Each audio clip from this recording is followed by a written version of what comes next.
अभी हम बात करेंगे फिजिक्स के मैकेनिक्स के फर्स्ट टॉपिक जो हमारे पास आता है, फ्रेम ऑफ रेफरेंस या निर्देशांक तंत्र क्या होते हैं।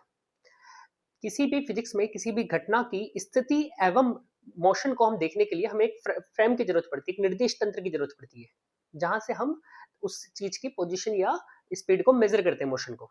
जैसे फिजिक्स में किसी भी घटना का घटित होना जितना इंपॉर्टेंट है, यानी कोई भी इंसिडेंट जब अकर हो रहा है उसकी जितनी इंपॉर्टेंस है उससे कहीं ज्यादा इंपॉर्टेंस हो रही है, हम उसे देख पा रहे हैं। एक ही ऑब्जेक्ट किसी टाइम पर हो सकता है मोशन में हो, एक के रेस्पेक्ट में, एक के रेस्पेक्ट में वो एक के रेस्पेक्ट में वो स्थिर हो, यानी हो रेस्ट पे हो। तो हमारे लिए क्या इंपॉर्टेंट है कि कोई भी हम उसे घटना को, हम उस इंसिडेंट को कहां से देख रहे हैं, ये चीज हमारे लिए कहलाती है फ्रेम ऑफ रेफरेंस। ये आपका फर्स्ट टॉपिक है।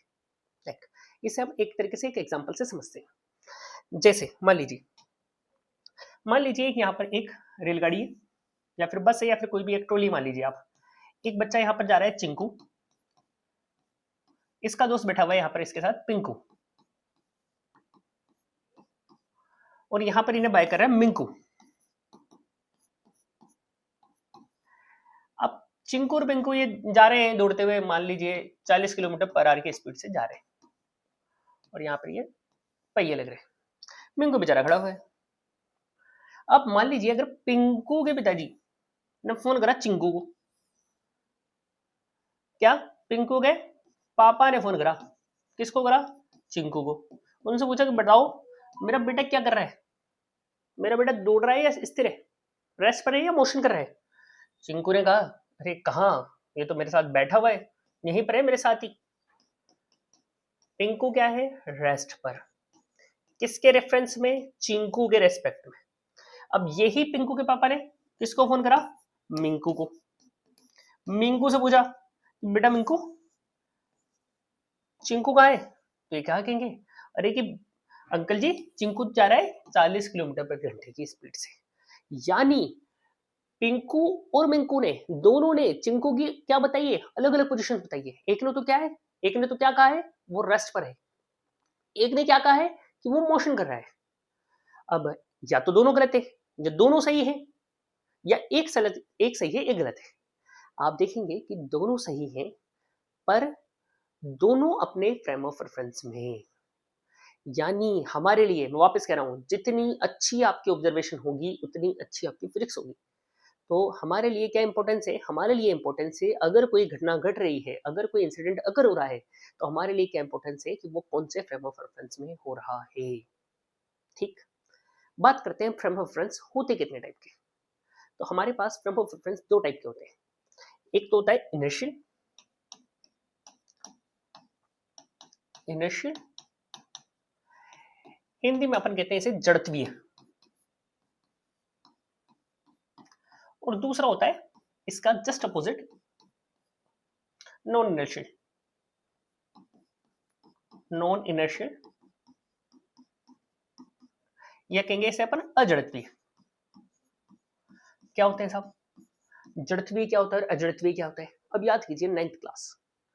देखो आप फिजिक्स को देखोगे तो आपको ऐसे देखोगे, जो आपको 9th में पढ़ाया गया है वही आपको 11th में पढ़ाया गया है, और वही आपके बीएससी के स्टार्टिंग में। जो आपको 10th में पढ़ाया गया है वही आपको 12th में पढ़ाया गया है। देन फिर आपके बीएससी के, आप जैसे जैसे आगे जाते जाओगे उसमें आता जाएगा सिलेबस में। 9th में आपके न्यूटन के नियम थे, 11th में भी थे। देन फिर हम बीएससी के फर्स्ट ईयर में भी न्यूटन के नियम पर बात करेंगे। क्या होता है जड़त्वीय या इनर्शियल क्या होता है? याद कीजिए न्यूटन का फर्स्ट लॉ। क्या था न्यूटन का फर्स्ट नियम? न्यूटन का फर्स्ट नियम था, if a body is in a rest then it is in a rest, if a body is in a motion then it is in a motion until we do not apply external force on it। यानी यदि कोई वस्तु स्थिर अवस्था में है तो वह स्थिर अवस्था में ही रहेगी। अगर कोई वस्तु किसी गति से मोशन कर रही है तो वो मोशन ही करती रहेगी जब तक कि हम कोई एक्सटर्नल फोर्स अप्लाई नहीं करें। ये न्यूटन का फर्स्ट नियम था, और इसका नाम था लॉ ऑफ इनर्शिया या जड़त्व का नियम। तो हमारे सामने टॉपिक बात आती है कि जड़त्व होता क्या है, व्हाट इज जड़त्व, व्हाट इज इनर्शिया। इनर्शिया अगर आपने पढ़ा है तो इनर्शिया होती है फिजिकल, इनर्शिया होती है फिजिकल प्रॉपर्टीज होती है, यानी वह फिजिकल प्रॉपर्टी जो उसके चेंज को अपोज करती है। सिंपल भाषा में, हिंदी में इसे कहते हैं जड़त्व। जड़, जड़ यानी जड़ बुद्धि। जैसे अपन कहते हैं ना, कृत कृत अभ्यास की जड़मति हो सुजान। या फिर अपन पौधों में जड़ पाई जाती है, जो रफ होता है, जो अपनी पोजीशन में चेंज का एक तरीके अपोज जो है, वो प्रॉपर्टी अपने पास होती है जड़त्व यानी इनर्शिया। तो हमारे पास अब कौन से रेफरेंस फ्रेम है? एक है इनर्शियल फ्रेम ऑफ रेफरेंस और दूसरा है non inertial frame of reference, यानी जड़त्व निर्देश तंत्र और अजड़त्व निर्देश तंत्र। अब हम देखेंगे इनमें डिफरेंसेस क्या होते हैं जड़त्वीय और अजड़त्वीय में। तो इनर्शियल और नॉन इनर्शियल में, इनर्शियल में क्या होगा? ऐसा फ्रेम ऑफ रेफरेंस जिसमें न्यूटन के तीनों नियम लागू होते हैं, या अगर मैं एग्जैक्ट डेफिनेशन की बात करूं तो ऐसा फ्रेम ऑफ रेफरेंस जिसमें यदि कोई पॉइंट अनएक्सेलरेटेड है, यानी उस पर कोई फोर्स नहीं लग रहा है, अत्वरित है, रेस्ट पे है, या एक नियत गति से वेग कर रहा है, तो वह अनएक्सेलरेटेड ही रहेगा, नियत वेग से ही गति रहेगा, अत्वरित गति ही करेगा। यानी उस फ्रेम ऑफ रेफरेंस का खुद का त्वरण नहीं होता। तो ऐसा फ्रेम ऑफ रेफरेंस जिसका खुद का त्वरण नहीं होता, खुद का एक्सेलरेशन नहीं होता, वो कहलाता है हमारे पास inertial frame of reference. Second चीज, वापस नॉन इनर्शियल क्या होगा साहब?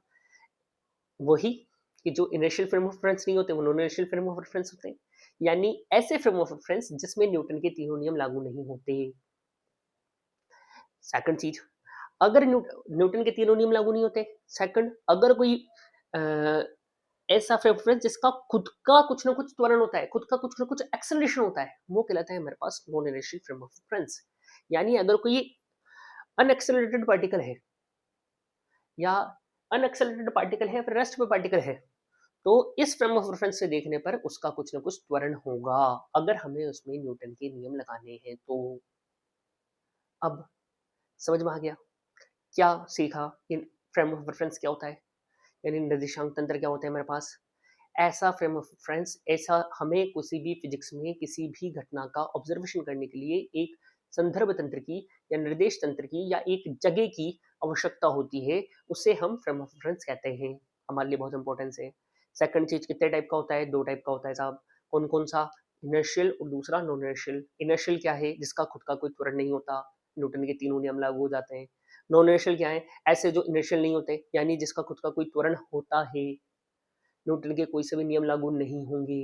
लागू अगर हमें करने हैं तो हमारे सामने अब नई चीज आती है, वो आती है सूडो फोर्स यानी आभासी बल। तो सेकंड टॉपिक में पढ़ेंगे हम सूडो फोर्स या आभासी बल।